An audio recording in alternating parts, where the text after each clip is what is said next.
നിങ്ങൾ പരാതിയിൽ പറഞ്ഞിരുന്ന ഷാജി ഏതാനും നിമിഷങ്ങൾക്ക് മുൻപ് ജനൻ ടിവിയോട് ചില പരാമർശങ്ങളൊക്കെ നടത്തിയിരുന്നു. അദ്ദേഹം സമ്മതിക്കുന്ന പ്രധാനപ്പെട്ട കാര്യമുണ്ട്. ലക്ഷർ ആശുപത്രി കേന്ദ്രീകരിച്ച് ഇത്തരം തട്ടിപ്പുകൾ നടക്കുന്നുണ്ട്. താൻ മാത്രമല്ല മറ്റ് ഏജന്റുകളുണ്ട്.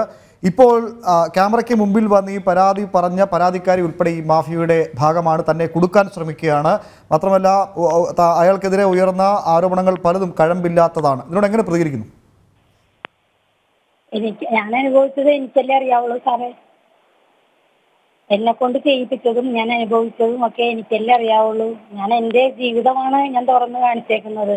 ഒരു സ്ത്രീ പുറം ലോകത്തോട് തുറന്നു കാണിക്കാൻ ധൈര്യം കാണിച്ചിട്ടുണ്ടെങ്കിൽ അത് വെറുതെ ആവില്ലല്ലോ. ഷാജി പറയുന്നത് ഇതിന് പിന്നിൽ എന്തൊക്കെയോ ചില ഗൂഢാലോചനകളുണ്ട്. തന്നെ മാത്രം പ്രതിയാക്കി നടത്തിയത് അയാൾ തന്നെയല്ലേ? ഗൂഢാലോചന നടത്തിയേക്കണതെല്ലാം അയാൾ തന്നെയല്ലേ? എന്റെ ജീവിതമാർഗം തടസ്സപ്പെടുത്തിയതും അയാൾ തന്നെയല്ലേ? അയാളല്ലേ ഞാൻ കേസ് കൊടുത്തതിന്റെ പേരിൽ ഹോസ്പിറ്റലിൽ കൊണ്ടുപോയി എന്റെ ജോലി കളയിപ്പിക്കാനുള്ള കാരണങ്ങളൊക്കെ ചെയ്തതും അയാൾ തന്നെയല്ലേ? അയാൾക്ക് വേണ്ടിയിട്ട് 12 പേര് എന്നിലൂടെ ചെന്നിട്ടുണ്ടെന്നുള്ള കാര്യം ഞാൻ തുറന്ന് പറഞ്ഞിട്ടുള്ളതാണ്. പിന്നെ എന്ത് ഗൂഢാലോചന നടത്തിയെന്ന് അയാൾ പറയണത്? എന്നിലൂടെ ചെല്ലാൻ കാരണങ്ങൾ പുറകെ വേറെ ഞാൻ FIR കൊടുത്തിട്ടുണ്ട്. എന്റെ പരാതിയിലുണ്ട് എല്ലാം. ഒരു കാര്യം ചോദിച്ചോട്ടെ, നിലവിൽ നിങ്ങൾ ഈ ഷാജിയെ പിടിപാടും കാര്യങ്ങളൊക്കെ ഉള്ളത് കൊണ്ടിട്ട് പല രീതിയിലും പറയും എടുക്കും. എനിക്കിതൊന്നുമില്ല. ഞാൻ തീരെ അശുവായ ഒരു ആളാണ്. എനിക്ക് സാമ്പത്തികവും ഇല്ല, പിടിപാടും ഇല്ല. ഞാൻ മാത്രമേ ഉള്ളൂ സംസാരിക്കാൻ. അപ്പൊ പിന്നെ ഞാൻ പറയുന്നത് ലോകത്തിന് വിശ്വാസമാണെങ്കിൽ വിശ്വസിക്കുക, ഇല്ലെങ്കിൽ ഷാജിയുടെ ഒപ്പം നിൽക്കുക. ഇത് രണ്ടിലേതെങ്കിലും ഒന്ന് ചെയ്തോളൂ. ഒരു കാര്യം ചോദിച്ചോട്ടെ, നിങ്ങൾ ഈ ലൈംഗിക പരാതി കൊടുത്തതിന് ശേഷം കോടതിയിൽ ഈ കേസെത്തി ഷാജിക്ക് അനുകൂലമായ ഒരു വിധി ഷാജി കയ്യിൽ ആക്കിയതിനു ശേഷം ഷാജിയുമായി നിങ്ങൾ ഫോണിൽ ബന്ധപ്പെട്ടിട്ടുണ്ടോ? കോടതിയിൽ എത്തിയിട്ടില്ലല്ലോ ഈ കേസ്. കോടതി വഴി കേസ് അന്വേഷണം പനങ്ങാട് പോലീസ് സ്റ്റേഷനിൽ നിന്ന് പിന്നെ റിപ്പോർട്ടൊന്നും ഇതുവരെ എനിക്ക് കിട്ടിയിട്ടില്ല. എന്തുകൊണ്ട് പോലീസിൽ വീണ്ടും നിങ്ങൾ ഇത്തരത്തിൽ ഈ ഒരു പരാതിയുമായി മുന്നോട്ട് പോയ സാഹചര്യത്തിൽ എന്തുകൊണ്ടാണ് ഈ പരാതിയിൽ എന്തുകൊണ്ട് തുടർ അന്വേഷണം നടത്തിയില്ല എന്ന് നിങ്ങൾ അന്വേഷിച്ചിട്ടുണ്ടോ?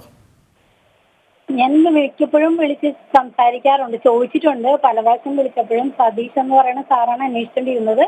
സാറ് പറഞ്ഞു ഹരിസാറ് പറഞ്ഞാലേ ഇതിന്റെ ബാക്കി കാര്യങ്ങൾ അന്വേഷിക്കാൻ പറ്റുള്ളൂ എന്ന് പറഞ്ഞു. ഹരിസാറിനെ വിളിച്ചപ്പോൾ 2018 മുതലുള്ള കേസ് ആയതുകൊണ്ടിട്ട്, പഴയ ഒരു കേസ് ആയതുകൊണ്ടിട്ട് താമസം ഉണ്ടാകും എന്നുള്ള രീതിയിലാണ് സാറ് പറഞ്ഞത്. പിന്നെ വിളിച്ചപ്പോഴൊന്നും ഫോൺ എടുത്തിട്ടുമില്ല.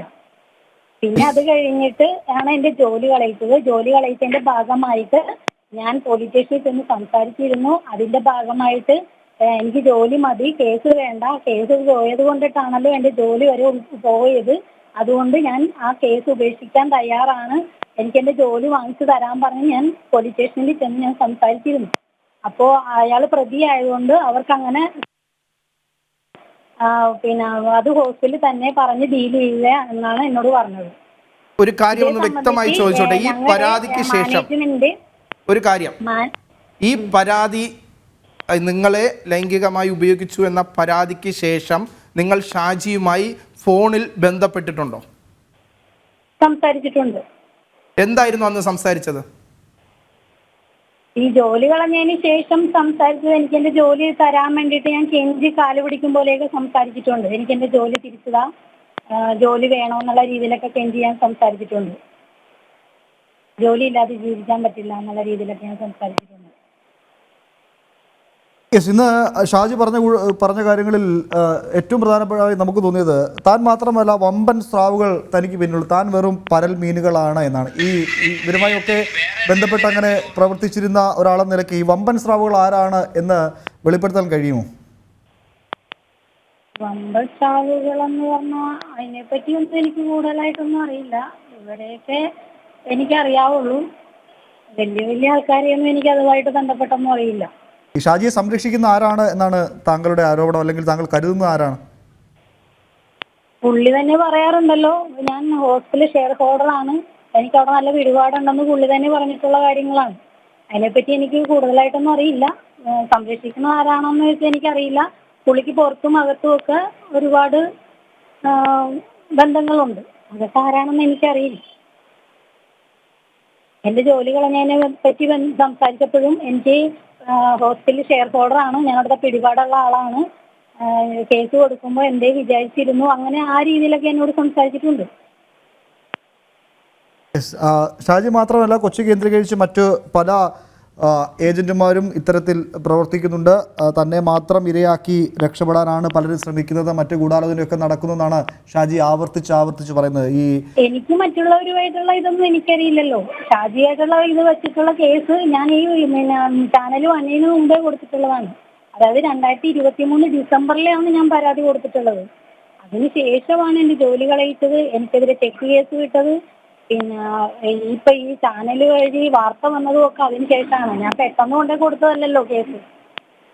നോക്കൂ, നിങ്ങൾ ഇത്തരമൊരു പരാതിയുമായി രംഗത്ത് വന്നതിന് ശേഷം, അതായത് പരാതി പോലീസ് സ്റ്റേഷൻ നൽകിയത് മാത്രമല്ല, മാധ്യമങ്ങൾക്ക് മുമ്പിൽ തുറന്നു പറയാൻ കാണിച്ച ധൈര്യം, അത്തരത്തിൽ വാർത്തകൾ വന്നതിന് ശേഷം ഈ ഷാജിയുമായി ബന്ധപ്പെട്ട് മറ്റെന്തെങ്കിലും ആരോപണങ്ങൾ ഉന്നയിക്കുന്ന ആളുകളോ മറ്റ് ഇതേ മേഖലയെ ബന്ധപ്പെട്ട് അവയവ കച്ചവടവുമായി ബന്ധപ്പെട്ട് പ്രവർത്തിക്കുന്ന ആരെങ്കിലുമൊക്കെ നിങ്ങളുമായി ബന്ധപ്പെടുകയോ മറ്റെന്തെങ്കിലും തരത്തിലുള്ള ആശയവിനിമയം നടത്തുകയോ ചെയ്തു? എന്നോട് പല രീതിയിൽ അവര് നാനയിപ്പിച്ച് സംസാരിക്കാൻ വേണ്ടി സംസാരിച്ചിട്ടുണ്ട്. അയാളുടെ കൂട്ടത്തിലുള്ള ആൾക്കാരൊക്കെ, ഞാനുമായിട്ട് കോണ്ടാക്ട് ഇല്ലാതിരുന്ന ആൾക്കാരൊക്കെ പിന്നെ കോണ്ടാക്ട് ചെയ്തുകൊണ്ട് എന്നോട് അവര് സൗഹൃദത്തിൽ വരാനുള്ള രീതിയിൽ സംസാരിച്ചിട്ടുണ്ട് എന്നോട്.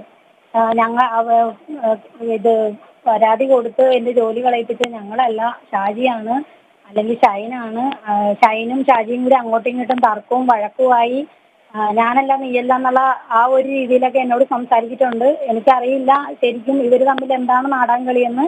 ഞാൻ അതിനെപ്പറ്റിയും ചോദിച്ചിട്ടുണ്ട്, നിങ്ങളെല്ലാവരും കൂടി നാടൻകളിയാണോ എന്നുള്ള രീതിയിൽ ഞാൻ ചോദിച്ചിട്ടുണ്ട്.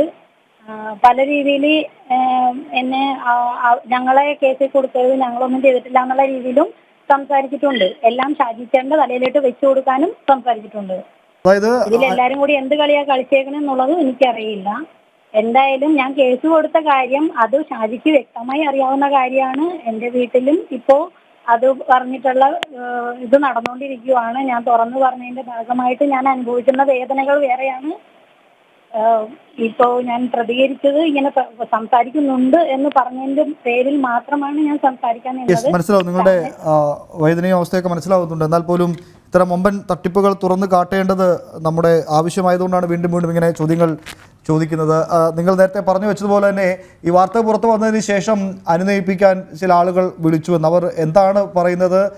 പണമോ മറ്റ് എന്തെങ്കിലുമൊക്കെ ഓഫർ നൽകി അല്ലെങ്കിൽ അത്തരം പാരിതോഷികങ്ങൾ നൽകി തങ്ങൾക്കൊപ്പം നിർത്താനാണോ ശ്രമിക്കുന്നത്? ഇല്ല, പണമായിട്ട് ബന്ധപ്പെട്ടൊന്നും പറഞ്ഞില്ല. എന്നെ ഇപ്പോ അവർക്ക് സഹായിക്കാനുള്ള ഒരു അവസ്ഥ ഇല്ലാത്തത് കൊണ്ടിട്ട് സഹായിക്കാൻ പറ്റില്ല, ജോലി പോയതിൽ സങ്കടമുണ്ട്, ആ രീതിയിലൊക്കെയാണ് നിങ്ങൾ സംസാരിച്ചിട്ടുള്ളത്.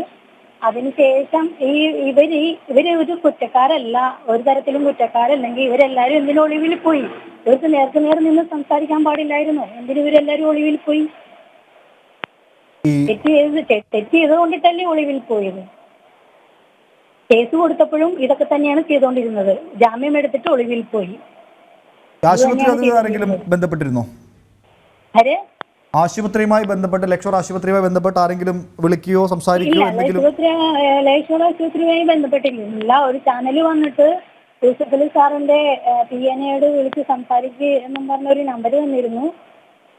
അതുകൂടാതെ വേറെ പിന്നെ ആലുവ പോലീസ് സ്റ്റേഷനിൽ തന്നെ വിളിച്ചിരുന്നു. അതെന്തിനാണെന്ന് പിന്നെ അറിയില്ല, പിന്നെ എന്നെ വിളിച്ചിട്ടില്ല. അല്ലാതെ വേറെ ഒന്നും വന്നിട്ടില്ല.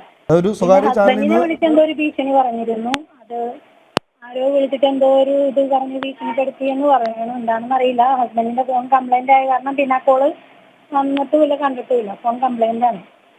സ്വകാര്യ ചാനലിൽ നിന്ന് വന്ന് ആശുപത്രി അധികൃതരെ ബന്ധപ്പെട്ട ആളോട് സംസാരിക്കൂ എന്ന് പറഞ്ഞ് നമ്പർ തന്നു അല്ലേ? അതെ അതെ.